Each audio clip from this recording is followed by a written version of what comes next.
पूज्य राधा बाबा कहते हैं कि आप चाहते हैं कि हमारा सर्वत्र भगवत भाव हो। सच्ची बात तो यह है कि भगवान के अतिरिक्त कोई वस्तु है ही नहीं, बस सर्वत्र केवल भगवान ही भगवान है। पर वे भगवत रूप से इसलिए नहीं दिखते कि मनुष्य पूरा का पूरा भगवत रूप से उन्हें देखना नहीं चाहता। सच मानिए, जिस दिन जिस क्षण आपका मन चाहेगा कि मेरी आंखें सर्वत्र भगवान को देखें, उसी दिन और उसी क्षण आपको सर्वत्र भगवान के दर्शन होने लग जाएंगे। आप देखना चाहते हैं सोना चांदी, खान पान की वस्तु, पहनने के कपड़े, गप लड़ाने वाले मित्र साथी, सेवा करने वाला नौकर आदि, तब भगवान सोचते हैं कि मेरा प्यारा भक्त अभी मुझे इन चीज़ों के रूप में ही देखना चाहता है, तो मैं अपना रूप बदलकर उसको चित्त को क्यों दुखाऊं। वह चाहता है कि सोना चांदी आदि देखना, तो मैं सोना चांदी आदि बनकर ही उसके सामने जाऊंगा। वह भक्त मेरा प्यार है, मेरे प्यारे को जिस बात में सुख हो वही मुझे करना है। इसलिए सर्वत्र भगवान ही भगवान होने पर भी आपको इस तरह की चीज़ें दिखती है। ये तब तक ही दिखती रहेगी जब तक आप उन्हें देखना चाहेंगे। ये सर्वदा आपके हाथ की बात है। आज आपके मन में केवल मोर मुकुटधारी रूप को देखने की इच्छा हो जाए तो आज ही ईंट पत्थर चूने का अणु अणु बदलकर श्री कृष्ण रूप हो जाएगा। यह सर्वदा ध्रुव सत्य है। आप इस सत्य को मानो। जय जय श्री राधे निताई गौर हरि बोल। मन में बार बार सोचते रहिए, मेरा कुछ भी नहीं है, सब कुछ प्रियतम प्रभु का है, सब पर उनका ही अधिकार है। मैं एवं मुझ में संबंध रखने वाली समस्त चीज़ें उनकी है, वे अपने इच्छानुसार उनका उपयोग करें।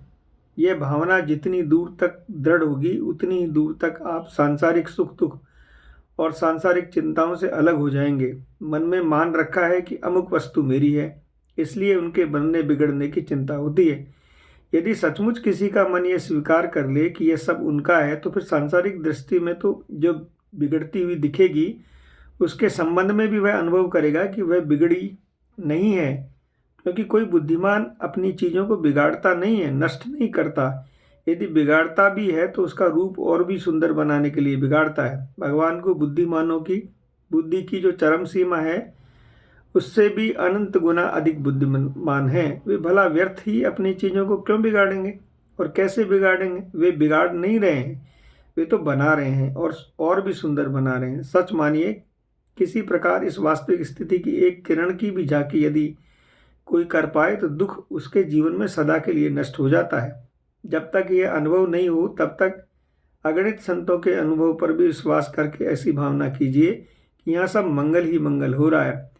श्री कृष्ण यदि मृत्यु सर्वहर्ष चाहम की घोषणा करते हैं तो विपत्ति जो मृत्यु के भी भाई बंधुओं में से एक है, वह भी तो वही है। विपत्ति अर्थात मन के प्रतिकूल परिस्थितियाँ भी श्री कृष्ण ही है।